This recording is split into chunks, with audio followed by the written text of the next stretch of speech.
નમસ્તે દર્શક મિત્રો, હું શ્રુતિ મોજીદ્રા સ્પીડ ન્યૂઝ 17 માં તમારું સ્વાગત કરું છું. તો જોઈએ આજના મુખ્ય સમાચાર.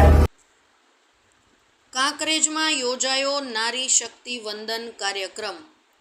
કાંકરેજ તાલુકાના વેપારી મથક થરા ખાતે ઓગળ વિદ્યા મંદિરના ઓડિટોરિયમ હોલમાં વડાપ્રધાન શ્રી નરેન્દ્રભાઈ મોદીની વર્ચ્યુઅલ ઉપસ્થિતિ તેમજ મુખ્યમંત્રી શ્રી ભૂપેન્દ્રભાઈ પટેલની પ્રેરક ઉપસ્થિતિમાં નારી શક્તિ વંદન કાર્યક્રમ યોજાયો હતો.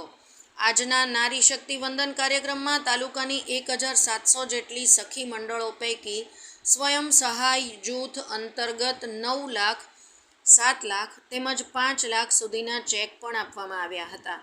વધુમાં કાંકરેજ તાલુકાની પ્રાથમિક શાળાઓ પૈકી શ્રેષ્ઠ કામગીરી કરેલ સ્કૂલ મેનેજમેન્ટ કમિટીના પ્રમુખનું પણ સન્માન કરવામાં આવ્યું હતું.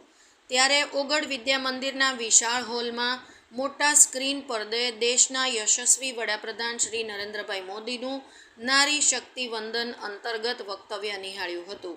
આજના નારી શક્તિ વંદન કાર્યક્રમમાં પાટણ લોકસભા ભારતીય જનતા પાર્ટી સહસંયોજક ભારતસિંહ ભટ્ટેસરિયાના અધ્યક્ષ સ્થાને અને કાંકરેજ તાલુકા મામલતદાર ભરતભાઈ દરજીની ઉપસ્થિતિમાં યોજાયો હતો.